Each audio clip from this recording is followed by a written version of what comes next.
Bismillah, assalamualaikum warahmatullahi wabarakatuh. Alhamdulillah, salatu wassalamu ala rasulillah wa ala alihi wa sahbihi wa sallama taslima. Nah, melanjutkan kembali membacakan hadis-hadis Rasulullah yang berkaitan tentang qada'ul hajah, tata cara buang hajat. Itu diatur di dalam hadis-hadis Rasulullah sallallahu alaihi wasallam, menunjukkan kesempurnaan Islam. Karena dalam permasalahan buang hajat saja diatur, apalagi permasalahan Maulid Nabi, apalagi permasalahan Isra dan Mi'raj. Pastilah itu juga diatur kalau sekiranya ada pengaturan yang datang dari Rasulullah. Karena nilai ibadahnya sangat tinggi. Di dalamnya ada salawat, di dalamnya ada rebutan telur. Paham? Kalau ini tidak diatur akan bahaya.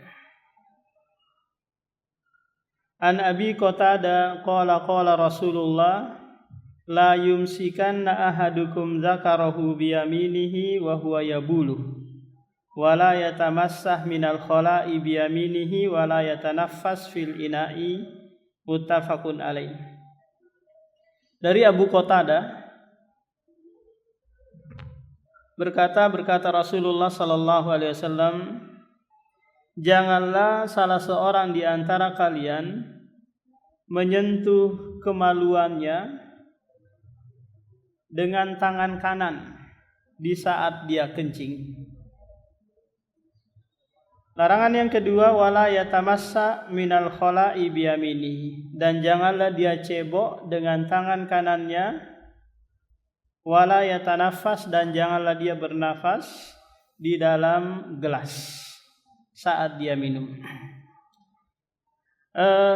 Di sini ada 3 adab yang diajarkan oleh Rasulullah sallallahu alaihi wasallam.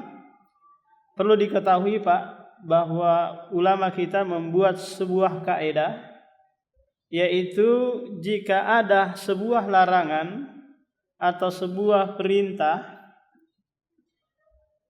yang itu berkaitan dengan adab, maka perintah itu hukumnya mustahab, hukumnya sunnah. Dan jika itu berkaitan dengan larangan, maka larangan itu makruh. Paham? Jika ditinggalkan dapat pahala, jika dikerjakan tidak berdosa. Paham, Pak? Ini yang dibuat oleh ulama kita. Sehingga nanti seluruh hadis yang datang yang membahas tentang adab itu bisa dibawa kepada perkara makruh atau sunnah. Jika adab tersebut tidak diikat dengan penyerupaan kepada syaitan. Seperti makan dengan tangan kiri, ini adab. Cuma di situ disertakan larangan menyerupai syaitan, sehingga hukumnya menjadi haram. Nah, larangan di sini adalah yang pertama, la yumsikan ahadukum zakarahu biyaminihi wa huwa yabul. Janganlah dia sentuh kemaluannya dengan tangan kanannya di saat dia buang air kecil. Sambil dia buang air kecil, dia sambil pegang kemaluannya. Ini maksudnya, Pak. Paham? Maka kalau dia ingin berarti megang dengan tangan kirinya, kemudian dia cebok dengan tangan kanannya. Atau selesai dia buang hajat, baru dia sentuh, ini dibolehkan. Yang dilarang itu hanya di saat kencing. Kenapa? Karena di sini terikat dengan halia, yaitu keadaan. Wa huwa yabul. Di saat dia Di saat dia kencing. Berarti di luar keadaan ini itu dibolehkan. Paham? Apakah nanti tanpa pelapis ataukah dengan pelapis? Adapun permasalahan membatalkan wudu atau enggak, ini sudah berlalu. Paham? dalam pembahasan nawaqidul al-udu. Larangan yang kedua, wala yatamassa minal khala'i biyamini. Janganlah dia cebok dengan tangan kanannya. Nah, ini juga merupakan apa? Adab. Karena tangan kanan itu kita gunakan apa? Kita gunakan makan, kita gunakan memberikan sesuatu hal-hal yang baik, kita gunakan apa? Kanan. Maka yang yang cebok gitu atau yang lainnya, maka ini kita gunakan tangan kiri kita. Lantas gimana mereka yang tidak punya tangan kiri? Ya maka tangan kanan dia pakai. Ini darurat. Atau di sana ada orang Pak yang sama sekali nggak punya tangan. Maka orang lain ya jangan merasa jijik untuk membantunya. Kadang kita di jalan gitu Pak, ketemu orang nggak ada tangannya, kiri kanan nggak ada, kepengen minta bantuin buka celananya untuk dia BAB atau BAK, maka jangan malu-malu. Kenapa? Karena ini dalam rangka membantu orang lain yang sedang kesulitan. Kalau dia ada istri, dia minta tolong sama istri atau saudaranya karena nggak ada orang. Wala yatanaffas fil ina, dan janganlah dia bernafas di saat dia minum air. Apakah dengan cara meniupnya atau dengan cara dia sambil bernapas? Ini akan membahayakan nanti. Karena di dalam rongga kita ini ada jalur untuk memasukkan air dan ada juga jalur untuk bernapas. Sehingga bisa tersedak nanti kalau kita sambil bernapas juga, sambil minum juga. Akan ada muncul mudarat. Sehingga ini yang dicegah oleh syariat, sehingga dilaranglah minum sambil bernapas. Kalau mau lepaskan dulu, baru bernapas, kemudian minum lagi. An Salman qala radhiyallahu anhu qala laqad nahana Rasulullah an nastaqbilal qibla bi go'itin aw baulin aw nastanji bil yamin aw nastanji bi aqalli min salasati ahjarin aw nastanji bi raji'in aw azmin. Dari Salman Al-Farisi berkata, tatkala orang Yahudi datang mengungkapkan suatu ungkapan, dan ini adalah pengakuan tapi bentuknya atau nadanya ejekan. Kata orang Yahudi tersebut, sungguh Nabi kalian itu telah mengajarkan segala sesuatu, sampai buang hajat pun diajarkan Nabi kalian. Ini bentuknya ejekan Pak, tapi ini pengakuan dari orang Yahudi bahwa ajaran kita sempurna dan paripurna. Lantas kata Salman, ajal benar. Laqad nahana Rasulullah an nastaqbilal qibla bi go'itin aw baulin. Sungguh Rasulullah melarang kami buang hajat menghadap kiblat. Apakah BAB atau KBAK? Dalam riwayat yang lain nanti wala tastadbiruha, dan tidak boleh pula membelakanginya. Au nastanji bil yamin, atau beristinja dengan tangan kanan. Au nastanji, istinja di sini maknanya adalah istijmar, yaitu membersihkan najis dengan selain air. Kalau istinja itu dengan air, kalau istijmar selain air. Apakah dengan batu, tisu, daun, kayu gitu, yang penting jangan kulit durian. Ini bahaya. Ini memudaratkan. Bi aqalli min salasati ahjarin, kurang dari tiga biji batu. Au nastanji bi roji'in, atau beristinja dengan roji. Roji ini adalah kotoran binatang yang sudah kering. Tentunya kotoran binatang yang dia najis. Karena nanti ada kotoran binatang yang dia tidak najis. seperti tai sapi, onta, kambing, ayam atau segala yang dimakan dagingnya kotorannya apa? Tidak najis. Au azmin atau apa? Atau tulang. Karena tulang itu Pak adalah makanan saudara kita dari kalangan jin. Tentunya apa? Tulang yang hewannya halal ketika disembelih. Paham? Kalau sekiranya tulang dari hewan yang haram dimakan, maka boleh dipakai beristijmar. Seperti tulang dinosaurus mungkin Pak kalau ada. Paham? Atau tulang singa. Maka ini bukan apa? Makanan jin.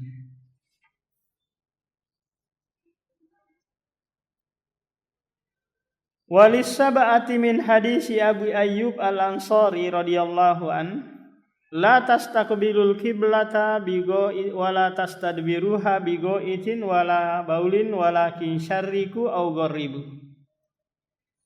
Abu Ayyub Al-Ansari namanya adalah Khalid ibnu Zaid Al-Ansari, meriwayatkan sebuah hadis dari Rasulullah, la tastaqbilul qiblah, janganlah kalian menghadap kiblat dan jangan pula membelakanginya ketika apa? Buang hajat, BAB atau BAK. Akan tetapi syariku menghadap timurlah atau menghadap baratlah. Ini bagi para penduduk Madinah. Karena penduduk Madinah itu Pak, arah kiblatnya menghadap selatan. Paham? Arah menghadap Baitul Maqdisnya itu timur. Paham? Kita Asia Tenggara atau Indonesia itu arah kiblatnya yang mana? Barat. Arah kiblatnya barat. Karena Rasulullah pernah bersabda, ma bainal jihataini kiblah. Apa yang berada di antara dua arah itu adalah kiblat. Paham Pak? Jadi kita kiblatnya antara selatan dan utara. Paham? Kalau sekiranya ini Pak, taruhlah ini selatan, ini utara, paham? Sementara arah kiblat Ainul Ka'bahnya itu, posisi Ka'bahnya itu di situ. Paham? Nah, sementara kita masjidnya sudah mihrabnya itu menghadap ke sana, maka enggak usah dirubah-rubah. Karena mereka yang tidak langsung melihat Ka'bah itu menggunakan apa? Jihah, arah. Paham? Mereka yang bisa langsung melihat Ka'bah harus sholatnya menghadap Ka'bah. Paham? Ini yang berada di sekitaran Ka'bah. Yang tinggal di hotel-hotel gitu, mau sholat di hotel ya langsung menghadap Ka'bah. Paham? Adapun mereka yang jauh maka menggunakan arah. Jadi ternyata sudah lama nih, puluhan tahun mihrabnya menghadap ke sana. Cuma masih di antara dua arah tadi. Maka nggak perlu dirubah. Digeser-geser lagi Pak, menghadap ke sana dikit. Kan tadinya ke Pak Wahyu itu. Terus ternyata teknologi canggih gitu bisa langsung. Maka digeser lagi gini, akhirnya apa? Karpetnya digeser atau keramiknya dibongkar, diarahkan gini. Pernah lihat Pak masjid-masjid kok ini miring-miring, ini apa namanya? Karpetnya. Paham? Jadi nggak perlu. Walakin syarriku au gharibu. Akan tetapi menghadap timurlah atau menghadap baratlah. Nah, permasalahan ini Pak diperselisihkan oleh para ulama.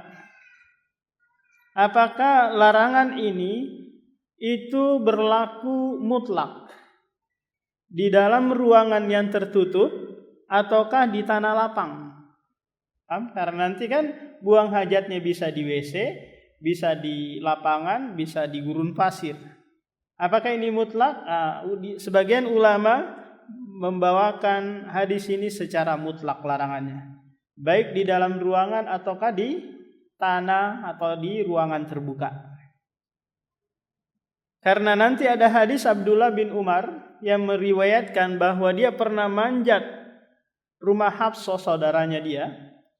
Lantas dia lihat Nabi buang hajat itu membelakangi kiblat dan menghadap Baitul Maqdis.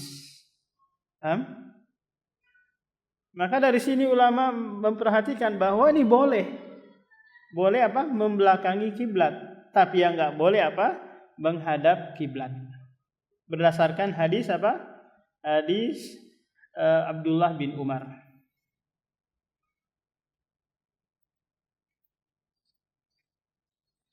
An Aisyata anna nabiyya qala man ata al-ghaita falyastatir.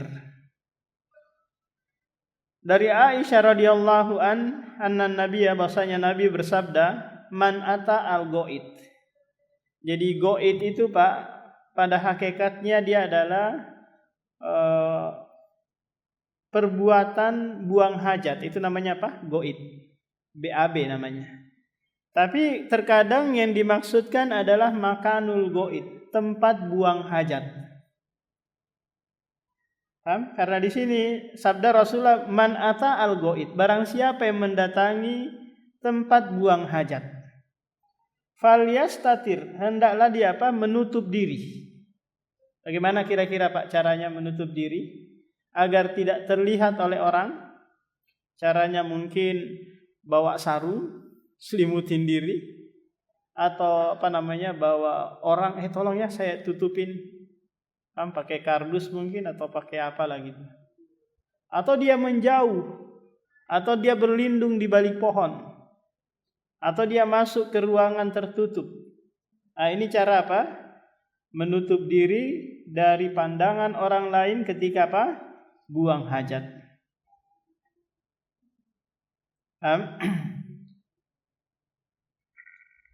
Nah, sebagian ulama kita memahami bahwa hadis ini menunjukkan wajibnya istitar.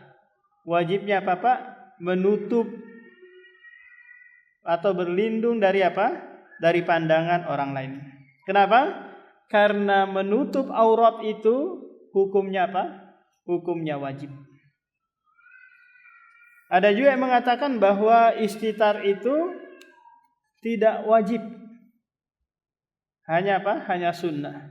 Yang wajib itu adalah agar tidak terlihat oleh orang saja. Tidak mesti harus menutup diri atau tertutup dari pandangan orang lain. Wa anha anna nabiyya kana idza kharaja minal ghaiti qala ghufranaka. Dari Aisyah menceritakan bahwasanya Nabi apabila keluar dari tempat buang hajat, dia berkata ghufranaka, ampunilah aku ya Allah. Ini sunnah. Kenapa? Karena datang dari perbuatan Rasulullah. Apa nih hikmahnya kita mengucapkan ghufranaka ketika keluar dari buang hajat? Apakah kita berbuat mesum, berbuat dosa di dalam WC tersebut? Nah, kira-kira apa Pak Wahyu? Kenapa nih? Nah, itu kalau kita mau masuk ke WC, kita ucapkan berlindung dari setan. Ini kita sudah selesai ini. Kenapa kita disuruh istighfar, meminta ampun? Padahal kita nggak ngapa-ngapain, kita juga nggak merokok di dalam WC, kita juga nggak onani mungkin, nggak ngapa-ngapain, hanya buang hajat saja. Kenapa? Kenapa Bahtiar? Alasannya karena kita kurang mensyukuri nikmat buang hajat. Itu Pak, kurang mensyukuri nikmat buang hajat. Buang hajat itu nikmat Pak, luar biasa. Bayangkan Bapak minum 1 gelas, 2 gelas tapi nggak bisa kencing, maka Bapak harus ditusuk kemaluannya atau harus dipasangkan selang agar bisa keluar air kencingnya. Bapak makan coto Makassar, lontong sayur, makan terus nggak bisa BAB, perut kembung, nggak bisa ngapa-ngapain, sesak. Bapak harus berusaha cari obat, atau kalau nggak bisa lagi pakai obat harus dibedah untuk mengeluarkan kotoran dari perutnya. Paham? Tapi alhamdulillah kita buang hajat, apakah itu dengan cara lancar atau agak-agak kurang karena kurang makan pepaya mungkin, tapi keluar. Nah, karena kurangnya kita mensyukuri nikmat buang hajat tersebut, Pak, maka kita disuruh Gufronak, meminta meminta ampun. Ini diantara hikmahnya kenapa kita disuruh mengucapkan gufronaka. Kenapa enggak astagfirullah? Astagfirullah. Maka jawabannya enggak, karena ini yang diajarkan oleh Rasulullah.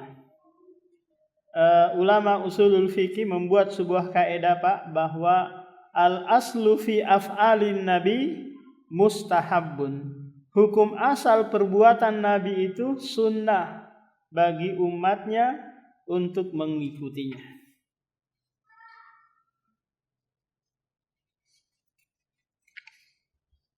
Wa an Ibnu Mas'udin radhiyallahu anhu qala atan nabiyyu al-ghaitah fa amaruni an atiyahu bi salasati ahjarin fawajadtu hajaraini walam ajid salisan fa ataituhu bi rausatin fa akhadhahuma wa alqar rausa wa qala hadza riksun.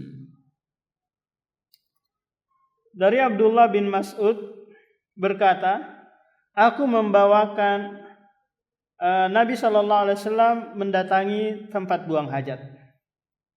Lalu dia memerintahkan aku untuk membawakan 3 batu. Berarti Abdullah bin Mas'ud ini menyertainya, paham? Menyertainya dia buang hajat. Fawajadtu hajaroini. Aku hanya mendapati 2 batu. Dan aku tidak mendapati batu yang ketiga. Fa'ataituhu bi rausa. Lalu aku bawakan kotoran binatang yang sudah mengering. Untuk untuk memposisikan yang ketiga tadi. Fa akhadhahuma, lalu dia mengambil 2 batu tersebut lantas membuang kotoran binatang yang sudah kering. Wa qala hadza riskun, dan berkata ini adalah najis. Paham? Karena tujuannya istijmar itu membersihkan najis, kalau menggunakan ini berarti menambah najis. Bukan malah membersihkan. Dari sini para ulama memahami bahwa 3 batu itu bukan syarat untuk untuk istijmar. Tapi yang menjadi syarat itu adalah tangkihul mahal, bersihnya najis tersebut. Bersihnya najis dari kemaluan kita atau dubur kita. Kalau sekiranya dengan 1 batu bisa langsung bersih, maka ya sudah 1 batu. Atau 2 atau 3 kalau belum bersih. Nah, apa yang bisa menggantikan batu? Ya seperti tisu mungkin, atau kain, atau daun kering, atau batang kayu. Paham? Ini bisa. Yang jelasnya selain dari air, maka itu bisa dipakai beristijmar, kecuali yang itu dimuliakan oleh manusia. Seperti makanan yang sudah kering, roti kering mungkin, atau nasi kering, ini nggak boleh dipakai beristijmar.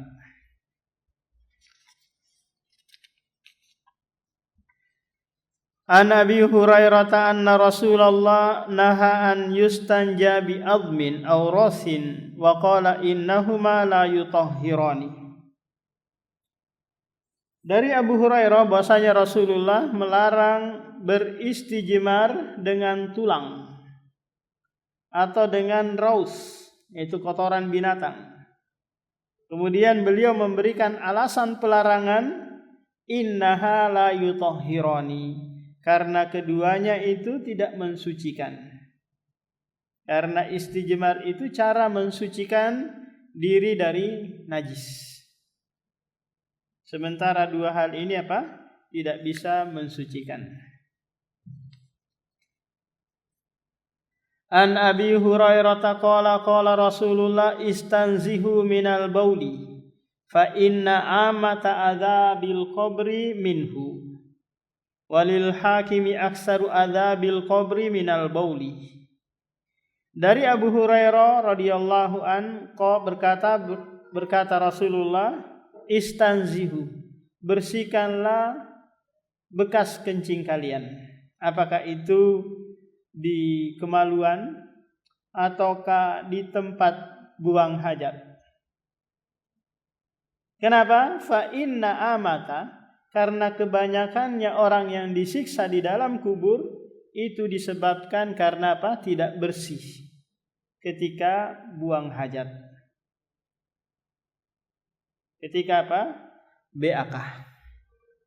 Dalam riwayat yang lain kebanyakan azab kubur sebabnya karena tidak membersihkan kencingnya. Di hadis yang lain yaitu hadis Abdullah bin Abbas menceritakan marron nabiyyu ala qabraini. Nabi pernah melewati dua kuburan. Faqala, lalu dia berkata, innahuma la yu'adzabani, sesungguhnya penghuni kubur ini lagi disiksa. Wa ma yu'adzabani fi kabir, mereka disiksa itu bukanlah karena dosa besar, tapi mereka disiksa karena dua hal. Yang pertama, tidak bersih ketika kencing, tidak membersihkan gitu. Yang kedua, namshi bin namimah, suka mengadu domba. Suka membuat orang lain itu bertengkar. Fa akhadha jaridatan, lalu dia mengambil pelepah korma. Fa syaqqaha nisfaini, lalu dia belah menjadi dua. Kemudian dia tancapkan di kuburan yang satunya, kemudian satunya lagi di kuburan satunya. Faqala lima fa'alta ya Rasulullah, lantas para sahabat bertanya, kenapa engkau lakukan ya Rasulullah? La'allahuma yuhaffafu anhuma ma lam yabisa, semoga dengan sebab pohon ini diringankan azabnya selama pelepah ini belum kering. Paham Pak? Dari mana Rasulullah tahu nih bahwa si penghuni kubur lagi disiksa Pak? Kira-kira? Dari wahyu, dari Jibril alaihi salam yang menyampaikannya. Paham? Apakah ini bisa kita nanti terapkan? Dalam artian kita tanamin pohon di kuburan keluarga kita biar diringankan azabnya. Seperti banyak kuburan-kuburan itu Pak, ditanamin pohon-pohon kan sekelilingnya. Mungkin berdasarkan hadis ini. Tapi ini tidak bisa dikiaskan Pak. Karena Bapak nggak tahu apakah si penghuni kubur itu sedang disiksa atau enggak. Meskipun mungkin dia pegawai bank sebelumnya atau kerjanya menjudi gitu, belum tentu dia disiksa. Karena ini perkara perkara akhirat, perkara alam barzah. Nah, di sini menjelaskan kepada kita Pak bahwa azab kubur itu memang benar adanya. Paham? Berdasarkan hadis Rasulullah ini. Oh, saya gali kubur kok nggak pernah saat kelihatan. Saya penggali kubur nggak pernah lihat penghuni kubur itu disiksa, bekasnya pun nggak ada. Ini dunia. Sementara azab kubur itu perkara akhirat. Nggak boleh disamakan. Kalaupun ada nih kejadian-kejadian baru dikubur berapa menit tiba-tiba jasadnya terbakar. Kalau ada nih, bukan cerita di YouTube ya. Kalau ada nih, maka ini amrun nadir, perkara yang jarang. Tidak bisa dijadikan patokan hukum bahwa azab kubur itu mesti kelihatan. Paham Pak? Kalau ada nih ya, maka ini adalah amrun nadir la hukma lahu, tidak ada hukum baginya. Nah, jadi azab kubur ada, maka kenikmatan kubur juga ada. Paham? Kapan si penghuni kubur ini mendapatkan kenikmatan dan mendapatkan siksaan? Ketika dia tidak bisa menjawab pertanyaan malaikat Munkar dan Nakir. Apa kira-kira pertanyaannya Pak? Coba nanti Bapak siapkan jawabannya ya. Pertanyaannya adalah man rabbuk wa man nabiyuk wa madinuk. Ustaz, saya belum belajar bahasa Arab ini, gimana? Bahasa Indonesia atau bahasa Jawa nanti saya jawabnya. Paham? Nanti Allah akan berikan kemampuan Anda untuk menjawab. Tapi dengan satu syarat, Anda beriman dulu selama di dunia. Allah berfirman, yusabbitullahu alladhina amanu bil qawli tsabiti fil hayati dunya wa fil akhirah. Allah memberikan kekokohan pada orang-orang yang beriman di dunia dan di akhirat. Di akhirat nanti diberikan kemampuan untuk menjawab pertanyaan malaikat Munkar dan Nakir. Setelah dia bisa menjawab, Pak, jawabannya adalah Rabbi Allah wa Muhammadun Nabi wal Islamu dini. Paham? Catat Pak, coba. Biar apa? Sudah persiapan jawabannya. Paham? Catat Pak Wahyu jawabannya. Kisi-kisinya. Jadi itu Pak. Nah, jika kita sudah bisa menjawab, maka kita akan mendapatkan kenikmatan kubur. Kuburannya dilapangkan, diberikan cahaya, kemudian dia istirahat seperti layaknya pengantin baru sampai nanti datang tiupan sangkakala yang pertama. Kalau sekiranya 20.000 tahun lagi ke depan dia istirahat. Apakah di sini dimatikan atau diistirahatkan saja? Ini terjadi perselisihan di antara para ulama. Nah, kalau dia tidak bisa menjawab, Pak, dia berkata la adri. Sami'tun nasa yaqulu fa'aqulu. Aku mendengar manusia saja ngomong tapi aku ucapkan gitu ngikut-ngikut saja. Maka di situ langsung dia dipukul dengan palu yang besar yang terbuat dari besi. Sekali pukulan, Pak, dia teriak dengan sebesar-besarnya sampai seluruh makhluk mendengarkan kecuali manusia. Lau sami'al insanu laso'iqo. Seandainya manusia mendengar, niscaya dia akan pingsan mendengarkan suara teriakan tadi. Tapi alhamdulillah kita nggak bisa mendengarkannya. Tersiksa nanti Pak orang-orang yang tinggal di pinggiran kuburan atau yang tinggal di dalam kuburan, setiap hari mendengarkan siksaan, teriakan-teriakan penghuni kubur yang sedang disiksa. Kapan selesainya siksaan tersebut? Ketika sampai apa? Tiupan sangkakala. An Suraqata ibni Malik qala allamana Rasulullah fil khala an naq'uda alal yusra wa nansibal yumna, rawahul Baihaqi bisanadin dhaif. Hadis ini menjelaskan tata cara BAB, yaitu dengan cara apa? Kita duduk iftiras itu Pak. Tata cara duduk iftiras. Kemudian dibentangkan kaki kanan, kemudian kaki kirinya didudukin. Paham? Tapi ini hadisnya dhaif. Paham? Hadisnya dhaif. Karena di dalam sanadnya ada dua rawi yang mubhamaini. Mubham itu tidak dikenali. Dari mana asalnya, siapa, kapan lahirnya, kapan meninggalnya enggak dikenal. Rawi tersebut adalah Mudlij dan Muhammad ibnu Abdirrahman. Ini majhul.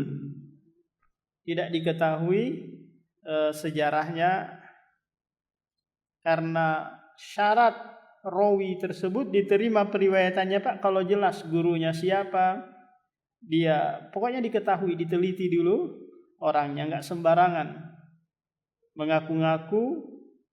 Itu butuh apa? Butuh pembuktian secara apa? Secara nasab. Lantas bagaimana ini tata cara kita buang hajat? Maka dikembalikan kepada bapak, kepada yang BAB.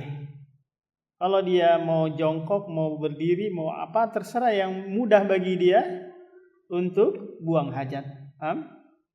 Kira-kira apa yang mudah bagi kita, Pak? Kalau yang gemuk mungkin agak susah kalau jongkok ya. Beban tubuhnya itu berat.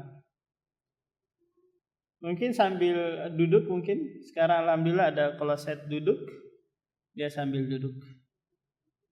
Kalau sambil berdiri kira-kira, Pak, dilarang nggak? BAB sambil berdiri. Hah? Susah. Ini mungkin mudah bagi mereka yang nggak bisa menekuk lututnya ya. Maka apa? BAB-nya sambil berdiri. Karena kencing dan BAB sambil berdiri itu tidak dilarang. Paham, Pak? Adapun hadis yang dari Aisyah yang menyebutkan, barang siapa yang menyebutkan bahwa Rasulullah kencing berdiri maka dustakanlah. Kenapa? Karena Aisyah nggak pernah melihat Rasulullah kencing di luar dalam keadaan berdiri. Sementara sahabat-sahabat yang lain menyaksikan Rasulullah kencing apa, Pak? Dalam keadaan berdiri. Apa istilahnya peribahasa guru kencing berdiri, murid apa? Kencing berlari. Peribahasa apa itu, Pak? Pak Wahyu? Guru kencing berdiri, murid kencing berlari.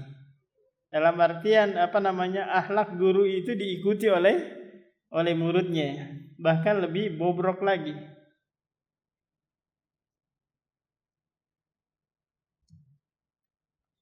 An Isa ibni Yazdada an abihi qala Rasulullah idza bala ahadukum falyantur zakarahu salasa marrah. Rawahu Ibnu Majah bisanadin dhaif. Hadis ini dhaif juga karena di dalam sanadnya ada rawi yang dhaif. Sekaligus matan hadisnya ini juga apa? Dhaif, menyelisihi hadis-hadis yang lain, hadis yang sahih yang tidak mensyaratkan menyiram, membasuh sampai 3 kali. Paham? Sementara ini disyaratkan harus 3 kali siraman. Tak kala kita kencing atau buang hajat. Kalau sekiranya 1 kali sudah membersihkan, ya sudah 1 kali. Maka nanti 2 kali atau 3 kalinya dianggap mubadzir. Buang-buang Pak? Buang-buang air.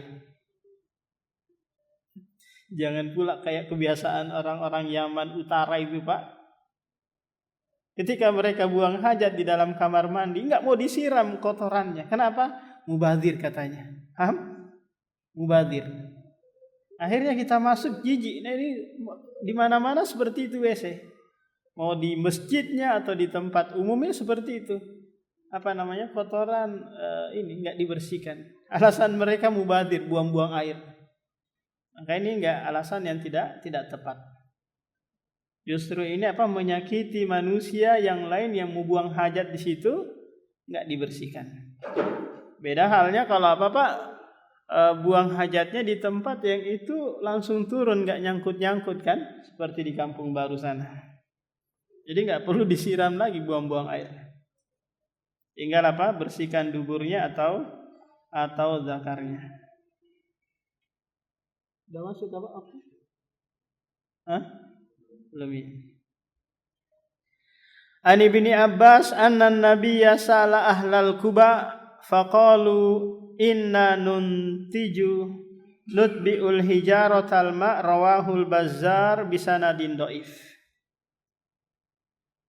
Ada sebuah ayat di dalam Al-Quran yang bunyinya fihi rijalun yuhibbuna an yatatahharu wallahu yuhibbul mutatahhirin, di surah At-Taubah ayat 108.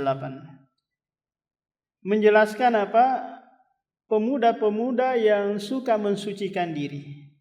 Ternyata ayat ini, Pak, turun untuk penduduk Kubah. Lantas Nabi bertanya kepada penduduk Kubah, kenapa nih ayat ini turun kepada kalian? Lantas mereka mengatakan bahwa kami setelah buang hajat itu membersihkan dubur kami dengan air dan batu. Batu dulu, kemudian apa? Baru air. Tapi hadis ini apa? Hadis ini dhaif. Karena di dalam sanadnya ada Muhammad ibnu Abdul Aziz. Ini matrukul hadis, ditinggalkan periwayatannya. Mungkin karena su'ul hifdi, buruknya hafalan, atau karena seringnya salah-salah dalam menyampaikan hadis.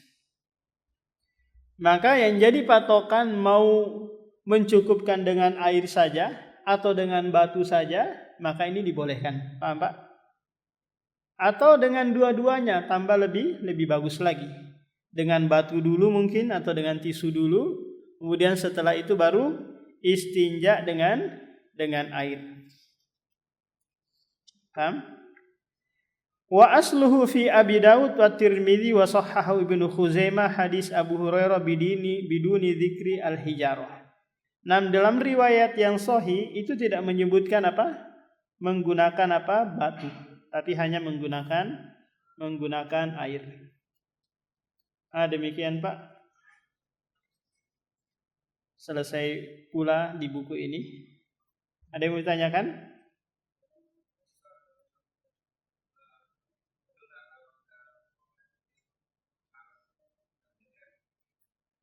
Enggak Pak, enggak disyaratkan.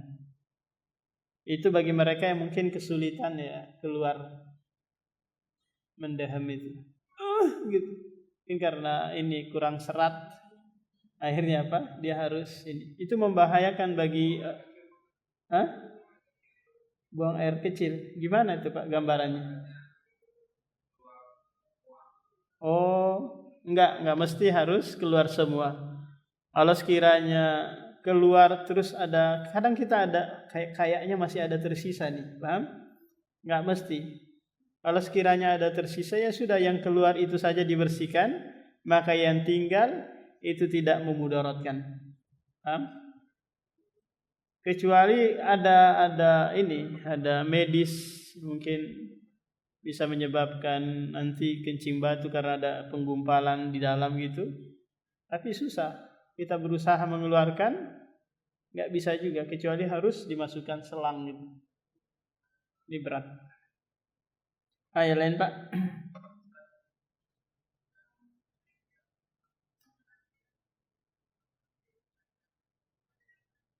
Iya.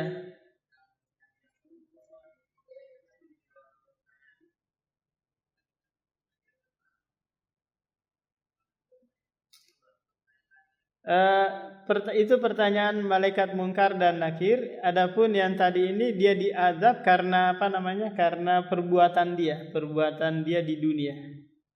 Paham? Iya. Kalau sekiranya dia bisa sekarang dia bisa menjawab nih Pak. Terus dia ada kesalahan nih. Buang air kecilnya jarang dia bersihkan. Maka dia disiksa sesuai kadar itu saja. Paham? Setelah itu stop. Paham?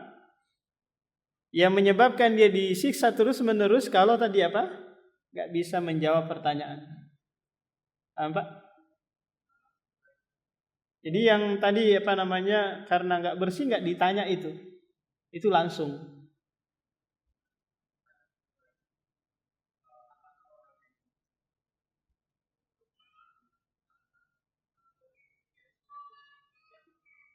Ada yang disiksa langsung masuk neraka, ada juga yang enggak.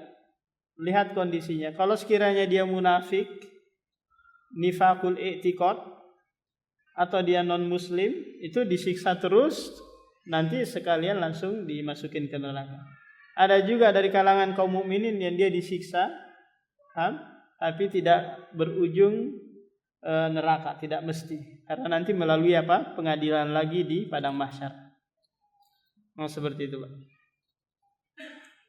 Tadi sebelah sini ada yang bertanya.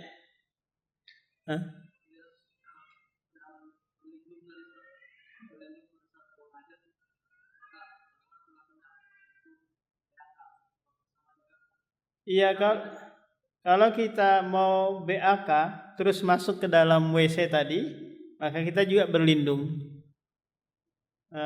masuk gitu.